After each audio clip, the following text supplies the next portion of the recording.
Magandang araw sa lahat. Welcome po ulit dito sa atin channel ang Biyahe Ikomida. Maraming salamat sa lahat ng nag-subscribe, indeed. Punta tayo sa atin topic.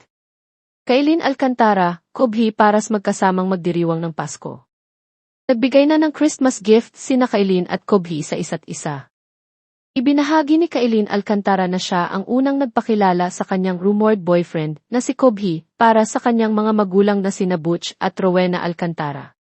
Ang paghahayag na ito ay naganap sa anunsyo ng pagiging ambasador ni Kailin at Kubhi para sa Zalora Philippines 12 Christmas Sale sa Manila House sa Bonifacio Global City, Taguig. Sa nasabing event, lumahok sina Kailin at Kubhi sa isang fast talk segment kasama ang mga dumalo kung saan sinagot nila ang mga tanong kung sino ang unang nagpakilala kung kanino sa kanilang mga magulang. Ang nakakatuwa, ang tatay ni Kailin na si Butch ang nagkumpirma na si Kailin ang unang nagpakilala sa kanila ni Kubhi. Kailin explained, para sa akin, importante talaga na makilala ni Kubhi yung pamilya ko at makilala ng pamilya ko si Kubhi para malaman nila kung ito ba yung tama para sa akin. Ito pala yung real deal. Kasunod ng kanyang kumpirmasyon, isiniwalat ni Kailin ang kanyang plano na magpapasko sa kanyang bayan sa Bicol, kasama ang kanyang mga magulang sa pagdiriwang at, syempre, si Kubhi. She said, ang holiday plans namin po, pupunta kami sa Bicol sa hometown ko. And dun lang kami with my family. And hopefully, sumama si Kubhi. Nang tanungin ng mga miyembro ng press kung may iluluto ba siya sa Pasko, binanggit ni Kailin na si Kubhi talaga ang bahala sa pagluluto. Kailin confessed, si Kubhi, ang magluluto, hindi po ako marunong magluto. Kubhi quipped, actually, ang wish ko sana magluto si Kailin. Maagang dumating ang Pasko para kina Kailin at Kubhi dahil nagsimula na silang magpalitan ng Christmas gifts. Sa nasabing event, proud na ipinakita ni Kailin ang Swarovski necklace na ibinigay sa kanya ni Kubhi bilang Christmas gift. She said, si Kubhi, meron siya sa aking niregalo na Swarovski necklace. Ang Infinity necklace. Yun yung panguna this Christmas. Hindi tinukoy ni Kailin kung aling eksaktong kwintas ang natanggap niya, ngunit ang isang Infinity necklace na magagamit sa Zalora ay nakapresyo sa 15,500. Ibinahagi ni Kubhi na niregaluhan siya ni Kailin ng Chariol bangle, at ngayon ay may matching bracelets na sila. Hindi tinukoy ng basketball star kung aling Chariol bracelet ang ibinigay sa kanya ni Kailin. Gayunpaman, ang mga pulseras na ito ay magagamit sa Zalora. May mga presyong mula 8,063 hanggang 24,050. Nang tanungin si Kailin tungkol sa kanilang Christmas wishes, nagpasalamat at kontento siya. Sabi ni Kailin, Christmas wish, actually contented ako ngayon so wala naman po masyado. Nabanggit niya na natanggap na niya ang kanyang Christmas wish, isang Rolex watch. Rolex watch, oo naman, pero nangyari na ngayon Pasko nakuha ko na po. For his part, Kubhi said, gusto ko ng house and lot, wish lang naman. Bukod sa kanyang dream home, tinitignan niya ang iba't ibang items at idinagdag sa kanyang shopping cart, kabilang na ang basketball shoes at ilang damit. Sa pakikipag-usap sa Pep, sinabi ni Kubhi, bibili ako ng basketball shoes. Sa panahon ng programa, nabanggit niya, at para sa akin, maaaring personal na paboritong cause. Bilang isang tao, cause ay mailahat ng mga sukat ng maaari. At para sa akin, napakahirap mamili online. Kasi sa tuwing marami akong nakukuha, hindi kasya sa akin. Bitin siya. So, I'm so happy Zalora has a 30 days return policy kung saan ibibigay mo lang sa kanila ang damit mo at ibibigay nila ang mga binili mo. May Christmas wishes nga sila sa isa't isa.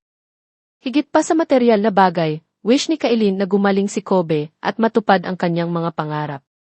She told Kubhi, Christmas wish ko sa iyo, I hope everything na nangyari in the past ay mag-heal na. And of course, lahat ng dreams mo is makamit mo, especially in basketball.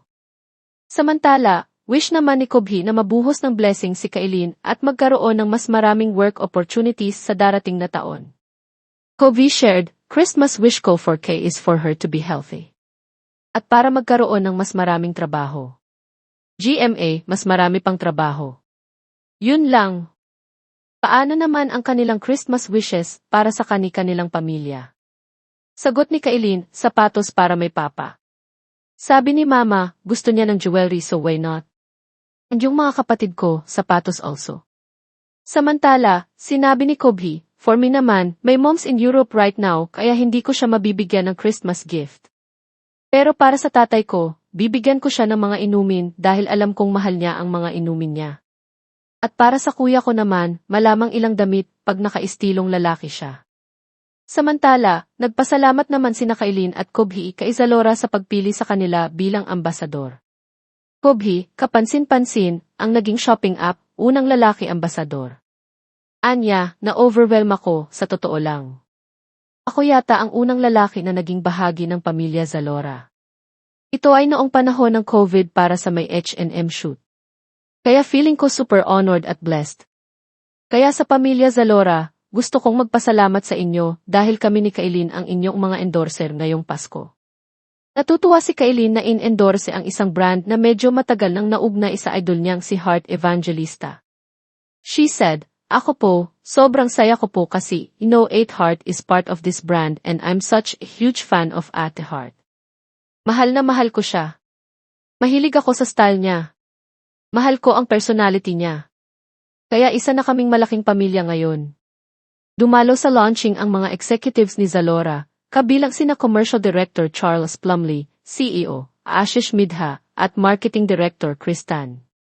Naroon din ang mga bituin mula sa Sparkle GMA, Artist Center para ipagdiwang ang milestone ni Kailin at Kobe. Kabilang sa mga naroon sina Cheska Fausto, El Villanueva, De Tolentino, Alfe Ablan, Clea Pineda, Lian Valentin, Emmanuel Atienza, Kate Valdez, Charlie Fleming, Olive May, Jensel Angeles, at Kaloy Tingkungko. Kasama sina Derek Monasterio, Vince Maristella, Nikki Ko, Kim Perez, at Kirst Viray. At yan ang ating latest showbiz chika update for today. Huwag kalimutan mag-subscribe.